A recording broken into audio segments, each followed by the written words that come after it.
Hi, I'm Felix Fighter, and today I decided to play...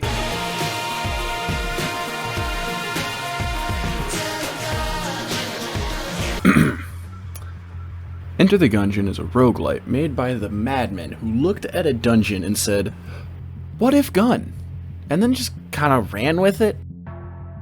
Anyways, at the start of the game you have to choose a character. I chose the Marine, a battle-hardened veteran that calls on his past experience to both increase his accuracy and reload speed. On top of this, he starts with extra armor and can call down ammo drops. All these combine to make him arguably one of the strongest characters in the game. I knew none of that going in. In fact, I solely chose him because I thought he looked a little bit like a Space Marine from 40k, and I've been on a bit of a Warhammer book binge. So... anyways, I had never played Enter the Gungeon before, so my first stop was the tutorial. And like all good tutorials, this one started with a wise old spirit. "Wayward soul, approach me and press E to speak. For it is I, Sir Manuel." I don't know why that's the voice. "Heed my words, and I will show you how to survive this accursed labyrinth. Continue through the door to begin your tutelage." He taught me the very basics of survival. How to flip tables, dodge bullets, and throw blanks. The majority of these very, very useful and integral mechanics of the game, or completely forgotten about in future runs. Even still, he taught me the most valuable lesson of them all. How to kick ass. A lesson that I excelled at with my pure skill. And this convenient AK that I found. And just like that, I defeated the tutorial boss. But what's this? Did he just say that I beat the whole game? Like the entire thing? Surely this can't be possible. Surely it's not that easy. But then again, maybe it is. Maybe I'm just that good. Of course, I mean, I'm me after all. And that means I'm pretty damn great. I guess it's time for me, the greatest gamer of all, to step through those doors to cement my place among the great masters of the Gungeon, and he was just exaggerating. Anyways, looks like with that, we're finally ready to enter the Gungeon. Run 1 had a bit of a rocky start. And by rocky, I mean explosion-y. And by a bit, I mean I got exploded. But all that changed when I finally found myself a weapon. Oh, it's a camera. The weapon I found was a camera. Well, shit. Guess these bullets are vampires. After fucking around for a bit with a crossbow and a snapshot, I encountered what was quite possibly the most terrifying enemy in the game. Dynamite. These fuckers will throw themselves at you, detonating mid-air into a long line of chained explosives. That being said, I put this one on its ass before it could get to me, so I mean, it's not that big a deal. After some time fumbling around in this maze of bullets shooting bullets, I finally came across a friendly face. This absolute himbo of a mustachioed man is the shopkeeper. And he sells all kinds of useful items from keys and health to bullets and guns and items and all kinds of shit. That being said, upon our meeting I was still a poor, poor man with no money to spend on his lovely goods. So I was forced to leave empty-handed and cry. Finally, after exploring the entire first floor, battling my way through room after room of enemies ready to tear my throat out, or, I mean, I guess shoot my throat out, I don't know, something with my throat, I was ready to face the final boss. I walked into the room to see a nest? Why on earth is there a net?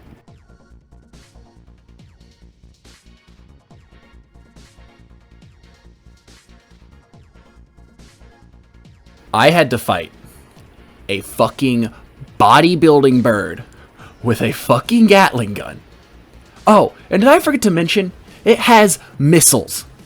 All I felt was pure terror as he jumped around the arena, forcing me to stay in close quarters combat, despite my heavy objection to this. That being said, even with all his heavy artillery, I was able to fell the foul beast with nothing but a measly crossbow.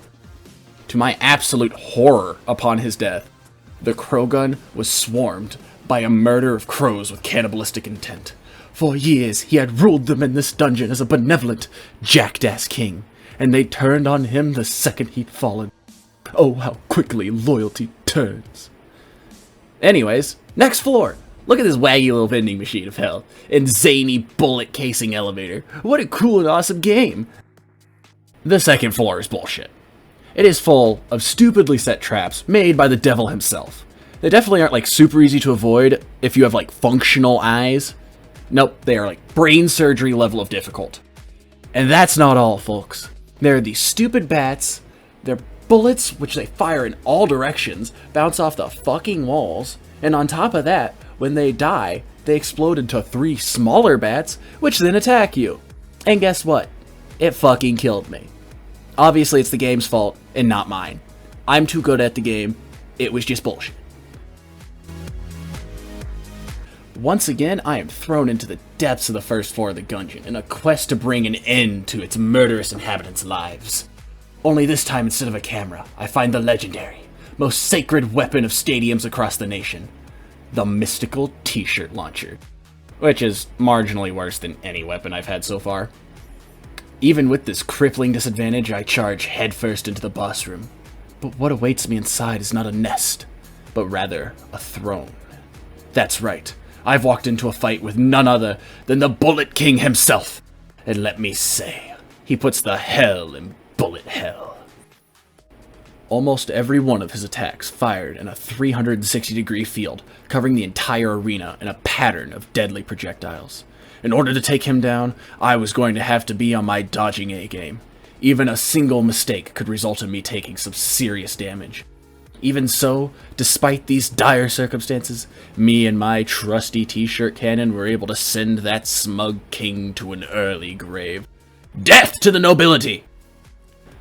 Best of all, waiting for me on a shining pedestal after his death was a beautiful, dazzling Molotov launcher. And let me tell you, this thing packs a fucking punch. I set to work on the second floor like an arsonist in a ghost town, burning down shit left and right. Me and my Molly launcher were unstoppable. The perfect couple, fighting in unison to bring down every foe that stood in our way. Until tragedy struck. My own Molly launcher struck out against me. In an act of absolute treachery, she went off completely on her own, with absolutely no accidental input from me whatsoever. If anyone tells you otherwise, they're a liar. Anyways, it detonated a Molotov directly at my feet. I watched in horror as my own ally brought one hell of a run to an early, tragic end. A fiery inferno of disappointment and tears. With attempt 3 came the introduction of the 2 most annoying motherfuckers on the planet. These Trigger Twins are a double battle, which, in my opinion, is the worst kind of boss battle, and the game punishes you for focusing one of them down. Like, if you kill one, the other one gets enraged, making them hella strong. I mean, I still beat them, but what the fuck? The whole point of a double battle is to focus one down before shitting on the other one. Anyways, I ended up getting shit on by a basic enemy a few rooms into floor 2 right afterwards, so bad run. Just bad run. Run 4 was great. I bought a cool gun. It shot letters. It seemed really good. I was excited to use it. I then died to the Bullet King, because he's a smug bastard. Run 5 went even better. I found an even cooler gun. It shot lots of bullets in a cool pattern. Clearing rooms with it was a breeze. Didn't even use it on the boss and I still kicked his birdie ass. But guess what? It doesn't matter. Because I got some stupid banana gun from killing him, which I thought would be absolutely hilarious to use. But do you know what isn't hilarious? Nearly dying in the next room because it doesn't do anything. Do you know what is even less funny? The game mocking me for dying right after that in the next room. Okay, maybe that last one was a little bit funny, but still, bullshit. Okay, so at this point, you can probably already tell I was starting to get a bit angry at the game. By no means was the game's fault. In fact, I think Enter the Gungeon is a really well-designed game with a good mix of charm and fun gameplay. That being said, I suck hot garbage at it, and my growing anger did not help. I started to play more and more reckless as I got frustrated, which led to a really long cold streak, where I didn't really even make it to floor 2 anymore. I kept trying to brute force bosses despite knowing their attack patterns, which led to me taking a lot of hits I could have avoided if I just used my brain. It turns out, if you're bad at a game, thinking less about what you're doing is actually pretty damn detrimental. It was going to take something crazy, a miracle even, to pull me out of this rut. And that's where attempt 13 comes in.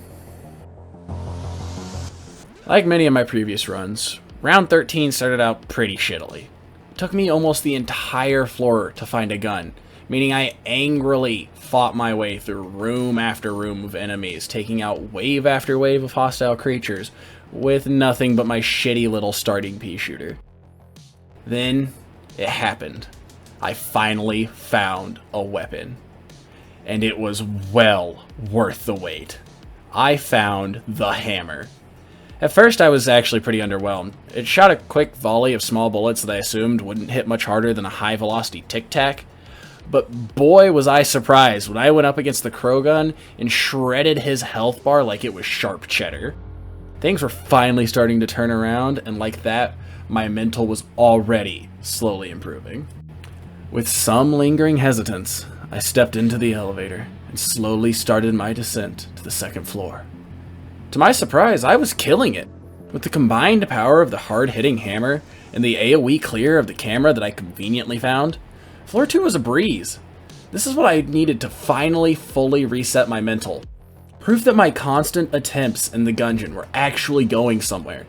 And to top it all off, run 13 marked the first time that I, the great Twitch streamer Felix Fighter, set foot in the floor 2 boss arena. And I must admit, I beefed it.